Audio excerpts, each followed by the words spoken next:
प्यारे विद्यार्थियों नमस्कार। मैं राजेश सलवान साइंस मास्टर सरकारी सीनियर सैकेंडरी स्कूल लड़के तारागढ़ ਅਤੇ ਮੇਰੇ ਨਾਲ ਮੇਰੇ ਸਾਥੀ ਅਧਿਆਪਕ ਸ਼੍ਰੀ ਸੁਖਦੇਵ ਸਿੰਘ ਜੀ ਸਾਇੰਸ ਮਾਸਟਰ ਸਰਕਾਰੀ ਸੀਨੀਅਰ ਸੈਕੰਡਰੀ ਸਕੂਲ ਨਾਜੋਚੱਕ ਜ਼ਿਲ੍ਹਾ ਪਠਾਨਕੋਟ ਅੱਜ ਤੁਹਾਡੇ ਨਾਲ 6ਵੀਂ ਕਲਾਸ ਦਾ ਦੂਸਰਾ ਪਾਠ ਭੋਜਨ ਦੇ ਤੱਤ ਕੰਪੋਨੈਂਟਸ ਆਫ ਫੂਡ ਬਾਰੇ ਵਿਸਤਾਰਪੂਰਵਕ ਚਰਚਾ ਕਰਾਂਗੇ। ਅਸੀਂ ਕੀ ਜਾਣਦੇ ਹਾਂ? ਵਾਟ ਡੂ ਵੀ ਨੋ? ਵਿਦਿਆਰਥੀਓ, ਪਿਛਲੇ ਅਧਿਆਏ ਵਿੱਚ ਅਸੀਂ ਪੜ੍ਹਿਆ ਹੈ ਕਿ ਸਾਡੇ ਭੋਜਨ ਦੇ ਮੁੱਖ ਸਰੋਤ ਪੌਦੇ ਅਤੇ ਜੰਤੂ ਹਨ। Plants and animals are the main sources of our food. ਭੋਜਨ ਸੰਜੀਵਾਂ ਦੀ ਊਰਜਾ ਦਾ ਮੁੱਖ ਸਰੋਤ ਹੈ। Food is the main source of energy for living beings. ਕੇਵਲ ਪੌਦੇ ਖਾਣ ਵਾਲੇ ਜੀਵ ਸ਼ਾਕਾਹਾਰੀ ਅਖਵਾਉਂਦੇ ਹਨ। Animals which eat only plants are called herbivores। ਦੂਜੇ ਜੀਵਾਂ ਨੂੰ ਖਾਣ ਵਾਲੇ ਜੀਵ ਮਾਸਾਹਾਰੀ ਅਖਵਾਉਂਦੇ ਹਨ। Animals which eat only animals are called carnivores। ਪੌਦੇ ਅਤੇ ਦੂਜੇ ਜੀਵ ਦੋਹਾਂ ਨੂੰ ਖਾਣ ਵਾਲੇ ਜੀਵ ਸਰਬ ਆਹਾਰੀ ਅਖਵਾਉਂਦੇ ਹਨ। Animals which eat both plants as well as other animals are called omnivores। ਇਸ ਪਾਠ ਨੂੰ ਪੜ੍ਹਨ ਦੇ ਮੁੱਖ ਉਦੇਸ਼ ਹਨ ਕਿ ਇਸ ਪਾਠ ਨੂੰ ਪੜ੍ਹਨ ਤੋਂ ਬਾਅਦ ਸਾਨੂੰ ਭੋਜਨ ਦੇ ਮੁੱਖ ਤੱਤਾਂ ਸੰਬੰਧੀ ਜਾਣਕਾਰੀ ਹੋ ਜਾਵੇਗੀ। After reading this chapter we will be able to enlist the main components of food। Second, ਭੋਜਨ ਤੱਤਾਂ ਦੇ ਮੁੱਖ ਸਰੋਤ। What are the main sources of food components? ਆਓ ਵਿਦਿਆਰਥੀਓ, ਸਭ ਤੋਂ ਪਹਿਲਾਂ ਅਸੀਂ ਭੋਜਨ ਦੇ ਤੱਤਾਂ ਬਾਰੇ ਜਾਣਕਾਰੀ ਹਾਸਲ ਕਰੀਏ। What are the components of food? ਅਸੀਂ ਜਾਣਦੇ ਹਾਂ ਕਿ ਸਰੀਰ ਦੇ ਵਾਧੇ ਅਤੇ ਵਿਕਾਸ ਲਈ ਭੋਜਨ ਜ਼ਰੂਰੀ ਹੈ। ਅਸੀਂ ਵੱਖ-ਵੱਖ ਪ੍ਰਕਾਰ ਦਾ ਭੋਜਨ ਖਾਂਦੇ ਹਾਂ। ਭੋਜਨ ਵਿੱਚ ਪਾਏ ਜਾਣ ਵਾਲੇ ਮੁੱਖ ਤੱਤ ਹਨ। First, carbohydrates. Second, protein. Third, ਚਰਬੀ ਫੈਟਸ। ਫੋਰਥ, ਖਣਿਜ ਪਦਾਰਥ ਮਿਨਰਲਸ। Fifth, vitamin. ਸਿਕਸਥ, ਮੋਟਾ ਆਹਾਰ ਰਫੇਜ। ਸੈਵਨਥ, ਪਾਣੀ ਵਾਟਰ। ਸਭ ਤੋਂ ਪਹਿਲਾਂ ਗੱਲ ਕਰਦੇ ਹਾਂ ਕਾਰਬੋਹਾਈਡਰੇਟਸ ਦੀ। ਕਾਰਬੋਹਾਈਡਰੇਟਸ ਸਾਡੀ ਊਰਜਾ ਦਾ ਮੁੱਖ ਸਰੋਤ ਹਨ। Carbohydrates are the main source of energy. ਸਾਡੇ ਭੋਜਨ ਵਿੱਚ ਦੋ ਪ੍ਰਕਾਰ ਦੇ ਕਾਰਬੋਹਾਈਡਰੇਟਸ ਸ਼ਾਮਲ ਹੁੰਦੇ ਹਨ। ਸਰਲ ਕਾਰਬੋਹਾਈਡਰੇਟਸ, ਜਿਨ੍ਹਾਂ ਨੂੰ ਅਸੀਂ ਸਿੰਪਲ ਕਾਰਬੋਹਾਈਡਰੇਟਸ ਕਹਿੰਦੇ ਹਾਂ। ਕੰਪਲੈਕਸ ਕਾਰਬੋਹਾਈਡਰੇਟਸ, ਜਿਨ੍ਹਾਂ ਨੂੰ ਅਸੀਂ ਗੁੰਝਲਦਾਰ ਕਾਰਬੋਹਾਈਡਰੇਟਸ ਕਹਿੰਦੇ ਹਾਂ। ਸਿੰਪਲ ਕਾਰਬੋਹਾਈਡਰੇਟਸ ਦੀ ਉਦਾਹਰਨ ਹੈ ਚੀਨੀ, ਸ਼ੱਕਰ। ਗੁੰਝਲਦਾਰ ਕਾਰਬੋਹਾਈਡਰੇਟਸ ਦੀ ਉਦਾਹਰਨ ਹੈ ਸਟਾਰਚ। ਸਿੰਪਲ ਕਾਰਬੋਹਾਈਡਰੇਟਸ, ਸਰਲ ਕਾਰਬੋਹਾਈਡਰੇਟਸ ਸਾਡੇ ਸਰੀਰ ਨੂੰ ਤੁਰੰਤ ਊਰਜਾ ਪ੍ਰਦਾਨ ਕਰਦੇ ਹਨ। ਗੁੰਝਲਦਾਰ ਕਾਰਬੋਹਾਈਡਰੇਟਸ ਸਾਡੇ ਸਰੀਰ ਨੂੰ ਤੁਰੰਤ ਊਰਜਾ ਪ੍ਰਦਾਨ ਨਹੀਂ ਕਰਦੇ ਹਨ।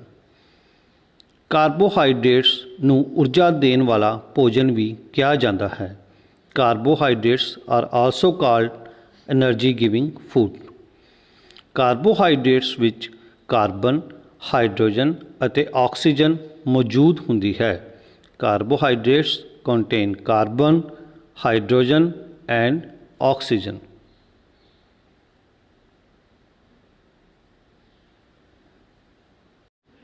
ਕਾਰਬੋਹਾਈਡਰੇਟਸ ਦੇ ਸਰੋਤ, ਸੋਰਸਿਸ ਆਫ ਕਾਰਬੋਹਾਈਡਰੇਟਸ।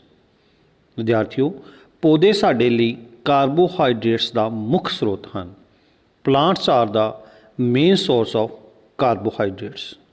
ਮੁੱਖ ਰੂਪ ਵਿੱਚ ਬਾਜਰਾ ਮਿਲਟਸ, ਚਾਵਲ ਰਾਈਸ, ਕਣਕ ਵੀਟ, ਆਲੂ ਪੋਟੈਟੋ, ਕੇਲਾ ਬਨਾਨਾ, ਗੁੜ ਜੈਗਰੀ, ਸ਼ਕਰਕੰਦੀ ਸਵੀਟ ਪੋਟੈਟੋ, ਗੰਨਾ ਸ਼ੂਗਰ ਕੇਨ ਆਦਿ ਕਾਰਬੋਹਾਈਡਰੇਟਸ ਦੇ ਸਰੋਤ ਹਨ। ਸਾਡੇ ਭੋਜਨ ਦਾ ਇੱਕ ਮੁੱਖ ਤੱਤ ਪ੍ਰੋਟੀਨ ਵੀ ਹੈ। ਪ੍ਰੋਟੀਨ ਸਾਡੇ ਸਰੀਰ ਦੇ ਵਾਧੇ ਅਤੇ ਸੈੱਲਾਂ ਦੀ ਮੁਰੰਮਤ ਲਈ ਜ਼ਰੂਰੀ ਹਨ। ਜਿਹੜੇ ਭੋਜਨ ਵਿੱਚ ਪ੍ਰੋਟੀਨ ਦੀ ਮਾਤਰਾ ਭਰਪੂਰ ਹੁੰਦੀ ਹੈ ਉਹਨਾਂ ਨੂੰ ਰਚਨਾਤਮਕ ਭੋਜਨ ਕਿਹਾ ਜਾਂਦਾ ਹੈ।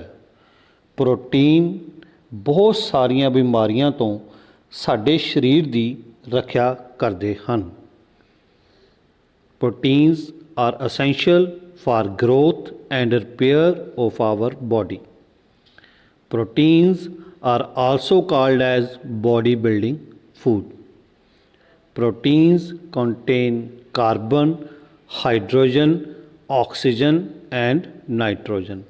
ਪ੍ਰੋਟੀਨ ਵਿੱਚ ਕਾਰਬਨ, ਹਾਈਡਰੋਜਨ, ਆਕਸੀਜਨ ਅਤੇ ਨਾਈਟ੍ਰੋਜਨ ਮੌਜੂਦ ਹੁੰਦੇ ਹਨ। ਪ੍ਰੋਟੀਨ ਦੇ ਸਰੋਤ ਸੋਰਸਿਸ ਆਫ ਪ੍ਰੋਟੀਨਸ। ਅਸੀਂ ਪ੍ਰੋਟੀਨ ਨੂੰ ਪੌਦਿਆਂ ਅਤੇ ਜਾਨਵਰਾਂ ਦੋਹਾਂ ਤੋਂ ਪ੍ਰਾਪਤ ਕਰਦੇ ਹਾਂ। ਫਸਟ ਸੋਰਸ ਹੈ ਪੌਦਾ ਸਰੋਤ ਪਲਾਂਟ ਸੋਰਸਿਸ, ਸੈਕਿੰਡ ਜੰਤੂ ਸਰੋਤ animal source. Students, first of all we will discuss the plant sources of proteins. The main sources of plant proteins are soybean, peas ਮਟਰ, ਪਲਸਸ ਦਾਲਾਂ, ਮਸ਼ਰੂਮਸ ਖੁੰਬਾਂ, ਬਰੋਕਲੀ ਐਕਸੈਟਰਾ। ਇਹ ਪੌਦਿਆਂ ਤੋਂ ਪ੍ਰਾਪਤ ਹੋਣ ਵਾਲੇ ਪ੍ਰੋਟੀਨ ਦੇ ਸਰੋਤ ਹਨ।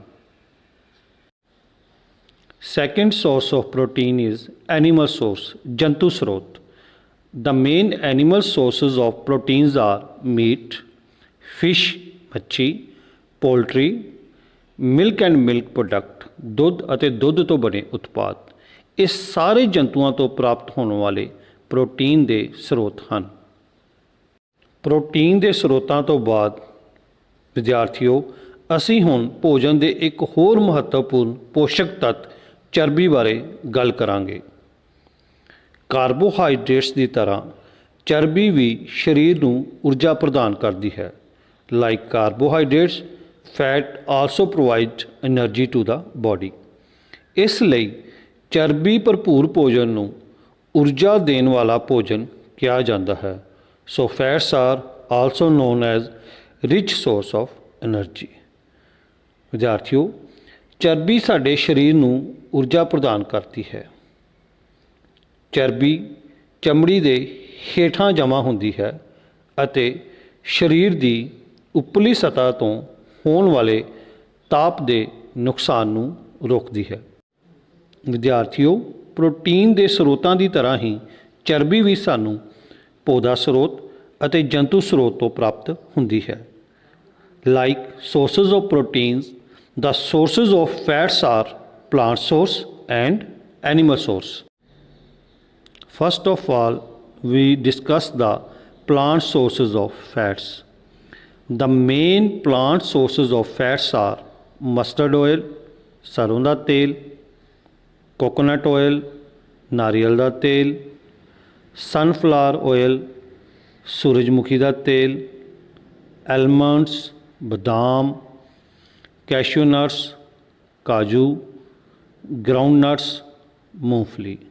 ਵਿਦਿਆਰਥੀਓ ਇਹਨਾਂ ਸਾਰੇ ਹੀ ਪੌਦਾ ਸਰੋਤ ਤੋਂ ਸਾਨੂੰ ਚਰਬੀ ਦੀ ਭਰਪੂਰ ਮਾਤਰਾ ਮਿਲਦੀ ਹੈ। ਹੁਣ ਅਸੀਂ ਗੱਲ ਕਰਦੇ ਹਾਂ ਜੰਤੂ ਸਰੋਤ ਬਾਰੇ ਜਿਨ੍ਹਾਂ ਤੋਂ ਸਾਨੂੰ ਚਰਬੀ ਦੀ ਭਰਪੂਰ ਮਾਤਰਾ ਮਿਲਦੀ ਹੈ। ਇਹਨਾਂ ਵਿੱਚ ਸਭ ਤੋਂ ਪਹਿਲਾਂ ਹੈ ਮੀਟ, ਐਗਜ਼ ਅੰਡੇ, ਫਿਸ਼ ਮੱਛੀ, ਮਿਲਕ ਦੁੱਧ, ਬਟਰ ਮੱਖਣ, ਘੀ, ਘਿਓ ਆਦਿ ਚਰਬੀ ਦੇ ਜੰਤੂ ਸਰੋਤ ਹਨ। ਵਿਦਿਆਰਥੀਓ ਅਸੀਂ ਹੁਣ ਤੱਕ ਭੋਜਨ ਦੇ 3 ਪੌਸ਼ਟਿਕ ਤੱਤ ਕਾਰਬੋਹਾਈਡਰੇਟਸ, ਪ੍ਰੋਟੀਨ ਅਤੇ ਚਰਬੀ ਬਾਰੇ ਵਿਸਤਾਰਪੂਰਵਕ ਜਾਣ ਲਿਆ ਹੈ। ਇਹਨਾਂ ਵਿੱਚੋਂ ਕਾਰਬੋਹਾਈਡਰੇਟਸ ਅਤੇ ਚਰਬੀ ਊਰਜਾ ਦੇਣ ਵਾਲੇ ਭੋਜਨ ਹਨ। Both carbohydrates and fats are energy giving foods. Protein ਸਾਡੇ ਸਰੀਰ ਦੇ ਉਚਿਤ ਵਾਧੇ ਅਤੇ ਵਿਕਾਸ ਲਈ ਜ਼ਰੂਰੀ ਹੁੰਦੇ ਹਨ। This is the reason they are also known as body building foods. ਭੋਜਨ ਦੇ ਇੱਕ ਹੋਰ ਮਹੱਤਵਪੂਰਨ ਪੌਸ਼ਟਿਕ ਤੱਤ ਖਣਿਜ ਪਦਾਰਥ ਬਾਰੇ ਜਾਣਨ ਦੀ ਕੋਸ਼ਿਸ਼ ਕਰਦੇ ਹਾਂ। ਖਣਿਜ ਪਦਾਰਥ ਸਾਡੀ ਚੰਗੀ ਸਿਹਤ ਅਤੇ ਸਰੀਰ ਦੇ ਉਚਿਤ ਵਾਧੇ ਲਈ ਜ਼ਰੂਰੀ ਹੁੰਦੇ ਹਨ। Minerals are essential for good health and proper growth of our body. ਖਣਿਜ ਪਦਾਰਥ ਸਾਡੇ ਸਰੀਰ ਨੂੰ ਊਰਜਾ ਪ੍ਰਦਾਨ ਨਹੀਂ ਕਰਦੇ। Minerals do not provide energy. ਸਾਡੇ ਸਰੀਰ ਵਿੱਚ ਖਣਿਜ ਪਦਾਰਥਾਂ ਦੀ ਬਹੁਤ ਘੱਟ ਮਾਤਰਾ ਵਿੱਚ ਲੋੜ ਹੁੰਦੀ ਹੈ। ਆਵਰ ਬਾਡੀ ਰਿਕੁਆਇਰਸ ਮਿਨਰਲਸ ਇਨ ਵੈਰੀ ਲੋ ਕੁਆਂਟਿਟੀ। ਖਣਿਜਾਂ ਦੀ ਮੁੱਢਲੀ ਜਾਣਕਾਰੀ ਤੋਂ ਬਾਅਦ ਅਸੀਂ ਹੁਣ ਮੁੱਖ ਖਣਿਜ ਪਦਾਰਥ ਮੇਨ ਮਿਨਰਲਸ ਬਾਰੇ ਗੱਲ ਕਰਦੇ ਹਾਂ। ਦ main essential minerals which are required for our body are iron, calcium, iodine and phosphorus। ਸਾਡੇ ਸਰੀਰ ਲਈ ਲੋੜੀਂਦੇ ਮੁੱਖ ਖਣਿਜ ਪਦਾਰਥ ਹਨ ਲੋਹਾ, ਕੈਲਸ਼ੀਅਮ, ਆਇਓਡੀਨ ਅਤੇ ਫਾਸਫੋਰਸ। ਹੁਣ ਅਸੀਂ ਖਣਿਜ ਪਦਾਰਥਾਂ ਦੇ ਸਰੋਤਾਂ ਅਤੇ ਕੰਮਾਂ ਬਾਰੇ ਵਿਸਤਾਰਪੂਰਵਕ ਪੜ੍ਹਾਂਗੇ। ਸਭ ਤੋਂ ਪਹਿਲਾਂ ਖਣਿਜ ਪਦਾਰਥ ਹੈ ਲੋਹਾ, ਆਇਰਨ। ਇਹ ਸਾਨੂੰ ਹਰੇ ਪੱਤੇਦਾਰ ਸਬਜ਼ੀਆਂ, ਫਲ, ਗੁੜ ਆਦਿ ਤੋਂ ਮਿਲਦਾ ਹੈ। Green leafy vegetables, fruits, jaggery are the main source of iron. Iron helps in the formation of hemoglobin in our body. Deficiency of iron causes anemia। ਲੋਹਾ ਸਾਡੇ ਸਰੀਰ ਵਿੱਚ ਹੀਮੋਗਲੋਬਿਨ ਦੇ ਬਣਨ ਵਿੱਚ ਮਦਦ ਕਰਦਾ ਹੈ। ਇਸ ਦੀ ਘਾਟ ਨਾਲ ਸਾਨੂੰ ਅਨੀਮੀਆ ਰੋਗ ਹੋ ਜਾਂਦਾ ਹੈ। ਹੁਣ ਅਸੀਂ ਗੱਲ ਕਰਦੇ ਹਾਂ ਖਣਿਜ ਪਦਾਰਥ ਕੈਲਸ਼ੀਅਮ ਦੀ। ਇਹ ਸਾਨੂੰ ਦੁੱਧ ਅਤੇ ਦੁੱਧ ਤੋਂ ਬਣੇ ਪਦਾਰਥਾਂ ਤੋਂ ਮਿਲਦਾ ਹੈ। Milk and milk products are the main source of calcium.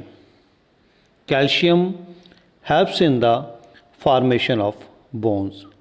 Calcium ਹੱਡੀਆਂ ਦੇ ਬਣਨ ਲਈ ਜ਼ਰੂਰੀ ਖਣਿਜ ਪਦਾਰਥ ਹੈ।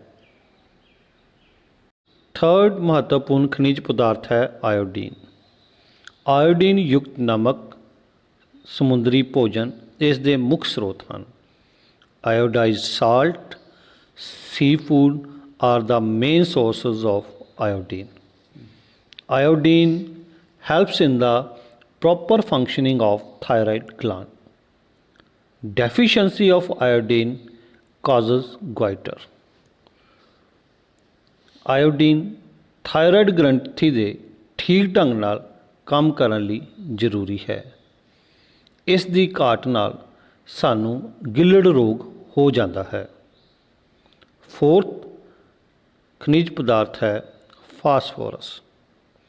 ਇਹ ਸਾਨੂੰ ਦੁੱਧ, ਪਨੀਰ, ਕੇਲਾ, ਬਾਜਰਾ, ਮੂੰਗਫਲੀ ਆਦਿ ਤੋਂ ਪ੍ਰਾਪਤ ਹੁੰਦਾ ਹੈ। ਮਿਲਕ, ਚੀਜ਼, banana, millets and groundnuts are the main source of phosphorus mineral। Phosphorus ਸਾਡੀ ਹੱਡੀਆਂ ਨੂੰ ਮਜ਼ਬੂਤੀ ਪ੍ਰਦਾਨ ਕਰਦਾ ਹੈ। ਪਿਆਰੇ ਵਿਦਿਆਰਥੀਓ, ਅਸੀਂ ਹੁਣ ਭੋਜਨ ਦੇ ਮਹੱਤਵਪੂਰਨ ਪੋਸ਼ਕ ਤੱਤ ਵਿਟਾਮਿਨਸ ਬਾਰੇ ਜਾਣਕਾਰੀ ਹਾਸਲ ਕਰਾਂਗੇ। Vitamins are required for the proper functioning of our body। ਸਾਡੇ ਸਰੀਰ ਦੇ ਸਹੀ ਢੰਗ ਨਾਲ ਕੰਮ ਕਰਦੇ ਰਹਿਣ ਲਈ ਵਿਟਾਮਿਨ ਜ਼ਰੂਰੀ ਹੁੰਦੇ ਹਨ। Like minerals our body require vitamins in very low quantity. ਖਣਿਜ ਪਦਾਰਥਾਂ ਦੀ ਤਰ੍ਹਾਂ ਹੀ ਵਿਟਾਮਿਨ ਵੀ ਸਾਡੇ ਸਰੀਰ ਨੂੰ ਬਹੁਤ ਘੱਟ ਮਾਤਰਾ ਵਿੱਚ ਲੋੜ ਹੁੰਦੀ ਹੈ। Vitamins do not provide energy to our body। Vitamin ਸਾਡੇ ਸਰੀਰ ਨੂੰ ਊਰਜਾ ਪ੍ਰਦਾਨ ਨਹੀਂ ਕਰਦੇ ਹਨ। ਵਿਟਾਮਿਨਸ ਸਾਡੇ ਸਰੀਰ ਨੂੰ ਰੋਗਾਂ ਤੋਂ ਬਚਾਉਂਦੇ ਹਨ। Vitamins help in protecting our body against diseases. Vitamin ਸਾਡੀਆਂ ਅੱਖਾਂ, ਦੰਦਾਂ ਅਤੇ ਮਸੂੜਿਆਂ ਨੂੰ ਤੰਦਰੁਸਤ ਰੱਖਣ ਵਿੱਚ ਸਹਾਈ ਹੁੰਦੇ ਹਨ। Vitamins also help in keeping our eyes, bones, teeth and gums healthy. Students, now we will discuss the 6 important vitamins and their sources. First of all, we will discuss the vitamin A. Eggs, meat, milk and carrot are the rich sources of vitamin A. Vitamin A helps in maintaining healthy skin and healthy vision. Deficiency of vitamin A causes night blindness. ਵਿਦਿਆਰਥੀਓ, vitamin A ਸਾਨੂੰ ਅੰਡੇ, meat, ਦੁੱਧ ਅਤੇ ਗਾਜਰ ਵਿੱਚੋਂ ਭਰਪੂਰ ਮਾਤਰਾ ਵਿੱਚੋਂ ਮਿਲਦਾ ਹੈ। ਵਿਟਾਮਿਨ A ਸਾਡੀ ਚਮੜੀ ਅਤੇ ਅੱਖਾਂ ਨੂੰ ਠੀਕ ਰੱਖਣ ਲਈ ਜ਼ਰੂਰੀ ਹੁੰਦਾ ਹੈ। ਇਸ ਦੀ ਘਾਟ ਨਾਲ ਅੰਧਰਾਤਾ ਰੋਗ ਹੋ ਜਾਂਦਾ ਹੈ। ਸੈਕਿੰਡ ਵਿਟਾਮਿਨ ਹੈ ਵਿਟਾਮਿਨ B। ਵਿਟਾਮਿਨ B ਸਾਨੂੰ ਦੁੱਧ, ਹਰੀਆਂ ਸਬਜ਼ੀਆਂ ਵਿੱਚੋਂ ਮਿਲਦਾ ਹੈ। ਵਿਟਾਮਿਨ B ਸਾਡੀ ਪਾਚਨ ਪ੍ਰਣਾਲੀ, ਕੇਂਦਰੀ ਨਾੜੀ ਪ੍ਰਣਾਲੀ ਅਤੇ ਸਰੀਰ ਦੇ ਸਹੀ ਵਾਧੇ ਲਈ ਜ਼ਰੂਰੀ ਹੁੰਦਾ ਹੈ। Milk, green leafy vegetables are the rich source of vitamin B. Vitamin C. Citrus fruits are the rich source of vitamin C. Vitamin C improves our immunity system. It helps us in fighting against diseases. Deficiency of vitamin C causes a disease named scurvy. Vitamin C ਵਿਦਿਆਰਥੀਓ ਸਾਨੂੰ ਖੱਟੇ ਫਲ ਜਿਵੇਂ ਕਿ ਨਿੰਬੂ, ਟਮਾਟਰ, ਆਂਵਲਾ ਆਦਿ ਤੋਂ ਪ੍ਰਾਪਤ ਹੁੰਦਾ ਹੈ। ਵਿਟਾਮਿਨ C ਸਾਡੀ ਰੋਗ ਪ੍ਰਤੀਰੋਧਕ ਸ਼ਕਤੀ ਨੂੰ ਵਧਾਉਂਦਾ ਹੈ। ਇਹ ਸਾਨੂੰ ਬਿਮਾਰੀਆਂ ਨਾਲ ਲੜਨ ਵਿੱਚ ਮਦਦ ਕਰਦਾ ਹੈ। ਵਿਟਾਮਿਨ C ਦੀ ਘਾਟ ਕਾਰਨ ਸਕਰਵੀ ਨਾਂ ਦਾ ਰੋਗ ਹੋ ਜਾਂਦਾ ਹੈ। ਹੁਣ ਅਸੀਂ ਗੱਲ ਕਰਦੇ ਹਾਂ ਵਿਟਾਮਿਨ D। ਵਿਟਾਮਿਨ D ਸਾਨੂੰ ਡੇਅਰੀ ਉਤਪਾਦ ਅਤੇ ਸੂਰਜ ਦੀ ਰੋਸ਼ਨੀ ਤੋਂ ਮਿਲਦਾ ਹੈ। ਵਿਟਾਮਿਨ D ਸਾਡੇ ਚੰਗੇ ਅਤੇ ਸਿਹਤਮੰਦ ਦੰਦਾਂ ਲਈ ਜ਼ਰੂਰੀ ਹੁੰਦਾ ਹੈ। ਇਸ ਦੀ ਘਾਟ ਕਾਰਨ ਰਿਕਟਸ ਨਾਂ ਦਾ ਰੋਗ ਹੋ ਜਾਂਦਾ ਹੈ। Students, dairy products and sunlight are the rich source of vitamin D. Vitamin D is essential for good and healthy teeth. Deficiency of vitamin D causes a disease named as rickets. Fifth vitamin is vitamin E. Vitamin E ਵਿਦਿਆਰਥੀਓ ਸਾਨੂੰ ਹਰੇ ਪੱਤੇਦਾਰ ਸਬਜ਼ੀਆਂ, soybean, ਬੀਜਾਂ ਦੇ ਤੇਲਾਂ ਵਿੱਚੋਂ ਭਰਪੂਰ ਮਾਤਰਾ ਵਿੱਚ ਮਿਲਦਾ ਹੈ। ਵਿਟਾਮਿਨ E ਸੈੱਲਾਂ ਨੂੰ ਟੁੱਟ ਭੱਜ ਤੋਂ ਬਚਾਉਂਦਾ ਹੈ ਅਤੇ ਕਈ ਤਰ੍ਹਾਂ ਦੀਆਂ ਸਿਹਤ ਸੰਬੰਧੀ ਸਮੱਸਿਆਵਾਂ ਨੂੰ ਵੀ ਘਟਾਉਣ ਵਿੱਚ ਮਦਦ ਕਰਦਾ ਹੈ। Dear students, green leafy vegetables, soyabeans, oil from seeds are the rich source of vitamin E. Vitamin E helps cells from the damage caused by free radicals. It also reduces the various health related problems. The last one is vitamin K. Green leafy vegetables are the rich source of vitamin K. Vitamin K helps in clotting the blood. ਵਿਦਿਆਰਥੀਓ, ਹਰੀ ਪੱਤੇਦਾਰ ਸਬਜ਼ੀਆਂ ਜਿਵੇਂ ਕਿ ਪਾਲਕ, ਸ਼ਲਗਮ, ਸਰੋਂ, broccoli, ਫੁੱਲ ਗੋਭੀ, ਪੱਤਾ ਗੋਭੀ ਵਿੱਚ ਵਿਟਾਮਿਨ K ਭਰਪੂਰ ਮਾਤਰਾ ਵਿੱਚ ਹੁੰਦਾ ਹੈ। ਵਿਟਾਮਿਨ K ਖੂਨ ਦੇ ਜੰਮਣ ਵਿੱਚ ਸਹਾਈ ਹੁੰਦਾ ਹੈ। ਵਿਦਿਆਰਥੀਓ, ਹੁਣ ਅਸੀਂ ਗੱਲ ਕਰਦੇ ਹਾਂ ਮੋਟਾ ਆਹਾਰ, ਜਿਸ ਨੂੰ ਅਸੀਂ ਰਫੇਜ਼ ਵੀ ਕਹਿੰਦੇ ਹਾਂ। ਭੋਜਨ ਵਿੱਚ ਮੌਜੂਦ ਰੇਸ਼ੇਦਾਰ ਅਤੇ ਨਾ ਪਾਚਨਯੋਗ ਪਦਾਰਥ ਨੂੰ ਮੋਟਾ ਆਹਾਰ ਕਹਿੰਦੇ ਹਨ। Fibres and indigestible material present in food is called roughage. ਵਿਦਿਆਰਥੀਓ, ਮੋਟਾ ਆਹਾਰ ਸਾਡੇ ਸਰੀਰ ਨੂੰ ਕੋਈ ਪੋਸ਼ਕ ਤੱਤ ਪ੍ਰਦਾਨ ਨਹੀਂ ਕਰਦਾ, ਪਰੰਤੂ ਇਹ ਸਾਡੇ ਭੋਜਨ ਦਾ ਇੱਕ ਜ਼ਰੂਰੀ ਤੱਤ ਹਨ। ਮੋਟਾ ਆਹਾਰ ਸਾਡੇ ਸਰੀਰ ਵਿੱਚ ਅਣਪਚੇ ਭੋਜਨ ਪਦਾਰਥਾਂ ਨੂੰ ਸਰੀਰ ਤੋਂ ਬਾਹਰ ਕੱਢਣ ਵਿੱਚ ਸਹਾਇਤਾ ਕਰਦਾ ਹੈ ਅਤੇ ਕਬਜ਼ ਹੋਣ ਤੋਂ ਬਚਾਉਂਦਾ ਹੈ। ਮੋਟਾ ਆਹਾਰ ਸਰੀਰ ਵਿੱਚ ਪਾਣੀ ਦੀ ਕਮੀ ਹੋਣ ਤੋਂ ਬਚਾਉਂਦਾ ਹੈ। ਮੋਟੇ ਆਹਾਰ ਦੇ ਸਰੋਤ ਸੋਰਸਿਸ ਆਫ ਰਫੇਜ। ਵਿਦਿਆਰਥੀਓ, ਫਲ ਸਲਾਦ ਦੀ ਤਰ੍ਹਾਂ ਵਰਤੀਆਂ ਜਾਣ ਵਾਲੀਆਂ ਰੇਸ਼ੇਦਾਰ ਸਬਜ਼ੀਆਂ ਜਿਵੇਂ ਕਿ ਗਾਜਰ, ਮੂਲੀ, ਗੋਭੀ ਅਤੇ ਸ਼ਲਗਮ ਆਦਿ ਵਿੱਚ ਮੋਟੇ ਆਹਾਰ ਦੀ ਮਾਤਰਾ ਭਰਪੂਰ ਹੁੰਦੀ ਹੈ। Fruits, vegetables used as salad which are rich in fibrous, example carrot, radish, cauliflower and turnip etc. are the rich source of roughage. ਵਿਦਿਆਰਥੀਓ, ਹੁਣ ਅਸੀਂ ਗੱਲ ਕਰਦੇ ਹਾਂ ਪਾਣੀ। ਪਾਣੀ ਸਾਡੇ ਭੋਜਨ ਦਾ ਮੁੱਖ ਅੰਸ਼ ਹੈ। ਸਾਡੇ ਸਰੀਰ ਨੂੰ ਰੋਜ਼ਾਨਾ 3 ਤੋਂ 4 ਲੀਟਰ ਪਾਣੀ ਦੀ ਜ਼ਰੂਰਤ ਹੁੰਦੀ ਹੈ। ਅਸੀਂ ਜ਼ਿਆਦਾਤਰ ਪਾਣੀ ਤਰਲ ਪਦਾਰਥਾਂ ਜਿਵੇਂ ਦੁੱਧ, ਚਾਹ, ਜੂਸ ਆਦਿ ਤੋਂ ਪ੍ਰਾਪਤ ਕਰਦੇ ਹਾਂ। ਇਹਨਾਂ ਤੋਂ ਇਲਾਵਾ ਕਈ ਭੋਜਨ ਪਦਾਰਥ ਜਿਵੇਂ ਫਲ, ਸਬਜ਼ੀਆਂ ਆਦਿ ਵਿੱਚ ਵੀ ਪਾਣੀ ਮੌਜੂਦ ਹੁੰਦਾ ਹੈ। Dear students, our body needs 3 to 4 liters of water daily. Mostly we consume water in the form of liquid such as milk, tea and juices etc. Apart from these, some food items like fruits, vegetables also contain water. ਵਿਦਿਆਰਥੀਓ, ਪਾਣੀ ਕੋਸ਼ਿਕਾਵਾਂ ਤੋਂ ਅਤੇ ਕੋਸ਼ਿਕਾਵਾਂ ਤੱਕ ਪੌਸ਼ਟਿਕ ਤੱਤਾਂ ਨੂੰ ਪਹੁੰਚਾਉਂਦਾ ਹੈ। Water helps in transportation of nutrients to and fro from cells.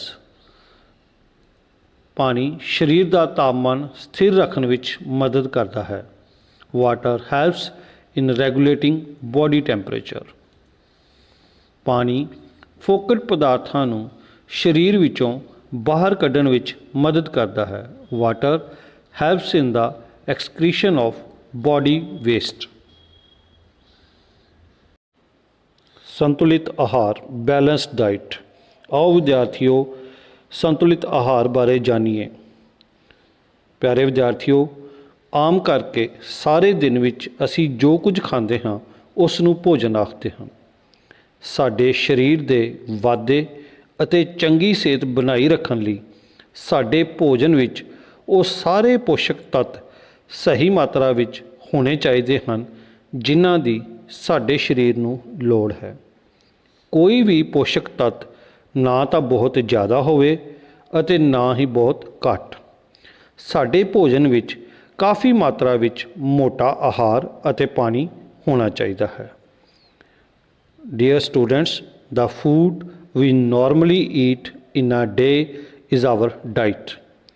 For growth and maintenance of good health, our diet should have all the nutrients that our body needs in the right quantity. Not too much of one and not too little of the other. The diet should also contain a good amount of roughage and water. ਵਿਦਿਆਰਥੀਓ, ਅਜਿਹਾ ਭੋਜਨ ਜਿਸ ਵਿੱਚ ਸਰੀਰ ਦੇ ਵਾਧੇ ਲਈ ਲੋੜੀਂਦੇ ਪੋਸ਼ਕ ਤੱਤ, ਮੋਟਾ ਆਹਾਰ ਅਤੇ ਪਾਣੀ ਸਾਰੇ ਹੀ ਉਚਿਤ ਮਾਤਰਾ ਵਿੱਚ ਮੌਜੂਦ ਹੋਣ ਉਸ ਨੂੰ ਸੰਤੁਲਿਤ ਭੋਜਨ ਕਿਹਾ ਜਾਂਦਾ ਹੈ। The diet which contain all the required nutrients, roughage and water in right proportion is called balanced diet. Dear students, before doing these questions, let us summarize what we have learned in this chapter. First of all, the main components of food are carbohydrates, proteins, vitamins and minerals. ਸਾਡੇ ਭੋਜਨ ਦੇ ਮੁੱਖ ਤੱਤ carbohydrates, protein, ਚਰਬੀ, vitamin ਅਤੇ ਖਣਿਜ ਪਦਾਰਥ ਹਨ। Carbohydrates and fats are energy giving foods. Carbohydrates ਅਤੇ ਚਰਬੀ ਸਾਡੇ ਸਰੀਰ ਨੂੰ ਊਰਜਾ ਪ੍ਰਦਾਨ ਕਰਦੇ ਹਨ। Vitamins helps us in fighting against diseases. Vitamin ਸਾਡੇ ਸਰੀਰ ਨੂੰ ਬਿਮਾਰੀਆਂ ਨਾਲ ਲੜਨ ਦੇ ਸਮਰੱਥ ਬਣਾਉਂਦੇ ਹਨ। Proteins and minerals are required for growth and maintenance of our body. Protein ਅਤੇ ਖਣਿਜ ਸਰੀਰ ਦੇ ਵਾਧੇ ਅਤੇ ਮੁਰੰਮਤ ਲਈ ਲੋੜੀਂਦੇ ਹਨ। ਵਿਦਿਆਰਥੀਓ, ਆਓ ਇਹਨਾਂ ਕੁਐਸਚਨਾਂ ਨੂੰ ਤੁਸੀਂ ਆਪਣੀ ਕਾਪੀ 'ਤੇ ਨੋਟ ਕਰੋ। ਪਹਿਲਾ ਕੁਐਸਚਨ ਹੈ, ਸਾਡੇ ਸਰੀਰ ਲਈ ਜ਼ਰੂਰੀ 5 ਪੌਸ਼ਟਿਕ ਤੱਤਾਂ ਦੇ ਨਾਂ ਲਿਖੋ। Right 5 essential nutrients for our body। Second question, protein ਦੇ ਮੁੱਖ ਸਰੋਤ ਕਿਹੜੇ ਹਨ? What are the main sources of protein? Third question, carbohydrates ਦੇ ਮੁੱਖ ਸਰੋਤ ਕਿਹੜੇ ਹਨ? What are the main sources of carbohydrates? ਮੋਟੇ ਆਹਾਰ ਦੀ ਮਨੁੱਖੀ ਸਰੀਰ ਲਈ ਕੀ ਮਹੱਤਤਾ ਹੈ? What is the importance of roughage for human body? And the last one is, ਪਾਣੀ ਜੀਵਨ ਲਈ ਕਿਉਂ ਜ਼ਰੂਰੀ ਹੈ? Why water is essential for life? ਪਿਆਰੇ ਵਿਦਿਆਰਥੀਓ, ਤੁਸੀਂ ਇਹਨਾਂ ਕੁਐਸਚਨਸ ਦੇ ਆਨਸਰ ਆਪਣੀ ਕਾਪੀ 'ਤੇ ਨੋਟ ਕਰਨੇ ਹਨ ਅਤੇ ਆਪਣੇ ਸੰਬੰਧਿਤ ਅਧਿਆਪਕ ਨਾਲ ਜ਼ਰੂਰ ਸ਼ੇਅਰ ਕਰਨੇ ਹਨ। ਪਿਆਰੇ ਵਿਦਿਆਰਥੀਓ, ਮੈਨੂੰ ਪੂਰੀ ਉਮੀਦ ਹੈ ਕਿ ਤੁਸੀਂ ਇਸ ਲੈਕਚਰ ਨੂੰ ਬੜੇ ਹੀ ਧਿਆਨ ਨਾਲ ਸੁਣਿਆ ਹੋਵੇਗਾ ਅਤੇ ਹਰ ਇੱਕ ਕਨਸੈਪਟ ਨੂੰ ਚੰਗੀ ਤਰ੍ਹਾਂ ਸਮਝਿਆ ਹੋਵੇਗਾ। ਮੈਂ ਆਪਣੇ ਵੱਲੋਂ ਅਤੇ ਮੇਰੇ ਸਾਥੀ ਵੱਲੋਂ ਤੁਹਾਡਾ ਸਾਰਿਆਂ ਦਾ ਬਹੁਤ ਬਹੁਤ ਧੰਨਵਾਦ ਕਰਦਾ ਹਾਂ। Be safe and be happy. Thank you.